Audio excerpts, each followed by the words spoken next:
Elle a toujours été prête en fait. Maintenant, il y a un moment, il arrive qu'il faut se décider. Mais là, je crois, vu la dynamique de la journée, la Congolaise était prête à affronter ce secteur. Parce qu'elle endosse déjà un rôle au quotidien que celui d'une mère. Alors, est-ce que justement, ça ne va pas interférer? Est-ce qu'il n'y aura pas... Mais en fait, on a toujours reçu, on le dit tout le temps, la femme en tant que femme, c'est faire beaucoup de choses à la fois. Donc, elle peut assurer son rôle de mère et de chef d'entreprise également. Donc, pour moi, la question ne se pose pas en tout cas. Elle est prête. Oui, je voulais ajouter que la question ne se pose pas parce que je constate que la femme congolaise, elle est vraiment prête. Il faut seulement lui donner des moyens et elle doit savoir quels sont ses droits et quels sont ses devoirs dans ce domaine. Vous avez prévu des actions justement de sensibilisation au droit, au cadre juridique et tout ça? Oui, effectivement, nous attelons là-dessus parce que le but de cette porte verte, c'est pas non pas seulement de dire aux gens allez-y, créez votre structure et tout ça. Le but aussi, c'est de mettre en place un processus d'accompagnement, une politique d'accompagnement pour que les femmes, parce que il y a des femmes de fois on s'ignore nous-mêmes. Il y a des femmes qui ont des projets mais qui s'ignorent elles-mêmes. Il n'y a qu'à aller au Congo pour voir comment est-ce que les femmes, parce que les mentalités sont en train de changer, c'est pourquoi je crois en la femme congolaise. Je crois qu'aujourd'hui elle est prête parce que pour avoir fait un tour au Congo, j'ai vu qu'il y avait beaucoup de changements. J'ai vu que dans chaque famille, dans chaque maison, il y avait quelque part une petite table où on essayait de faire des petites bricoles certes, mais je pense qu'un projet ça naît comme ça. Donc ça veut dire qu'il y a des gens qui ont des projets, mais qui manquent juste des moyens, qui manquent de l'information, qui manquent de la formation aussi, c'est indispensable. Et donc nous pensons que, parce que moi par exemple, je suis un exemple parmi ces femmes-là, qui est par exemple multitâche, parce que en même temps je suis dans une entreprise, dans une structure immobilière, j'évolue également dans le monde associatif, et en même temps j'ai une structure que j'ai créée au pays. Donc je pense qu'il y en a plusieurs qui sont comme moi, qui sont également multitâches. Donc pour moi effectivement, la femme congolaise, elle est prête à créer une structure. Il suffit juste de lui donner donc les moyens, l'information et la formation. Et les hommes, est-ce que vous allez bousculer les habitudes? Est-ce que vous allez prendre le cours préjugé parce que... La dynamique qu'on va créer au niveau de la population féminine, je pense qu'elle aura une influence au niveau de la population masculine. Et je pense que les hommes également vont se réveiller et ils prendront également cette initiative et ils pourront donc créer par la suite des entreprises. Donc cette dynamique, elle est bien partie et elle pourra faire des effets au niveau de la gente masculine. Je ne les sous-estime pas non plus. Oui, je voudrais conclure. En fait, la liberté, ça se demande pas, mais ça s'arrache. Voilà, quelque chose que vous allez m'arracher, c'est la parole, puisque puisque je vais juste conclure cette action. Pour vous présenter rapidement, en fait, ce premier roman de Dieudonné Simba, donc Casse coloniale, sur lequel on reviendra d'ici là, on parlera long à large. C'est son premier, mais c'est quand même un chercheur qui a à son actif pas mal d'études sur les civilisations du Congo, d'Antotela et des civilisations Luango. Mesdames, je vous remercie, mais une toute dernière question avant qu'on finisse ce plateau.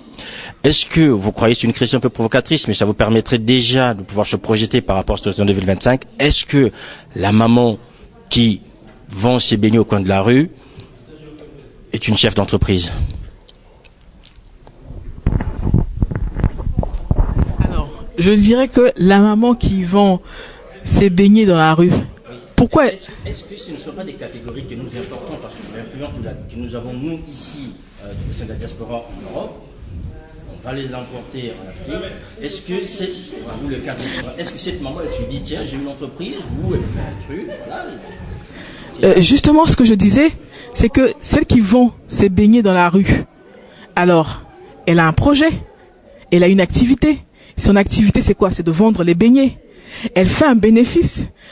On a comme l'impression que cette femme-là, elle ne fait pas des calculs. Ben si, quand elle achète sa pâte, quand elle achète la farine, elle fait bien des calculs quand elle achète sa farine, qu'elle achète son sucre, sa levure. C'est à base de ça qu'elle arrive à fixer son prix d'achat. C'est à base de ça qu'elle arrive à se dire, bon tiens, j'ai acheté tant de quantité de farine, aujourd'hui j'ai eu tant, donc j'ai un tel bénéfice. Alors le but d'une entreprise, c'est quoi? C'est d'avoir un profit. Alors cette femme-là, quand elle achète par exemple de la farine et toute la matière première qui revient à 2000 francs et qu'à la fin elle arrive à réaliser un chiffre d'affaires de 5000 francs journaliers, elle réalise un bénéfice. Donc c'est une entrepreneur qui s'ignore. Alors, ce qui est important sur le terme entrepreneur qui s'ignore, parce que je vais en fait en venir à la question de l'informel. Parce qu'une entreprise, normalement, elle est formalisée. Oui. D'accord. On sait quand même qu'aujourd'hui, je n'ai pas les chiffres exacts, quand même le pourcentage d'informels dans l'activité entrepreneuriale féminine est quand même assez important. Justement, nous avons également évoqué cet aspect parce que nous avons remarqué comme vous que notre économie est dominée par le secteur informel.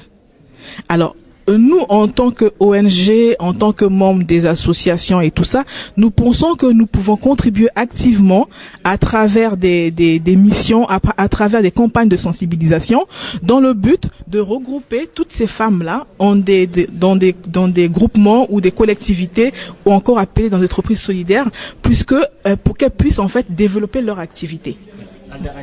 Vous êtes juriste.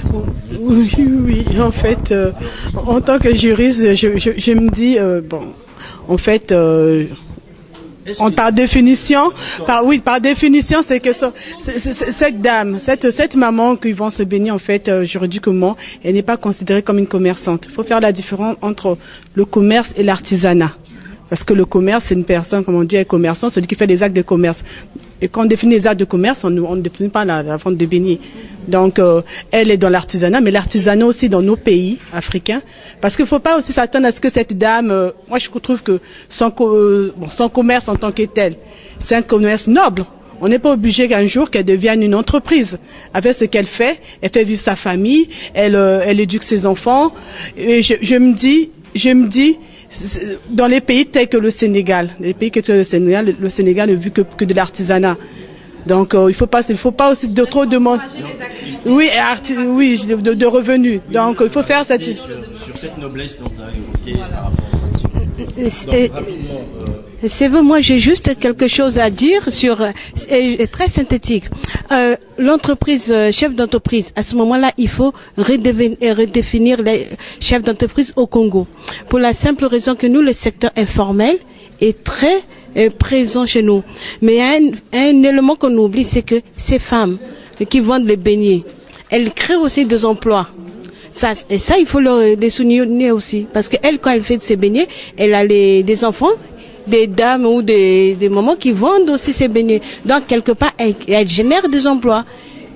Voilà, on reste donc sur cet aspect de cette note positive de génération d'emplois par les femmes, quelle que soit l'activité. Même si on est dans l'informel, le plus important, c'est de subvenir aux besoins de sa famille tel qu'on l'a fait, mais aussi l'idéal pour 2025, c'est qu'on ne puisse pas seulement subvenir, mais en même temps mettre en place une activité viable. Merci à toutes, merci Dieudonné, merci à toi aussi Rachel, à bientôt, ciao.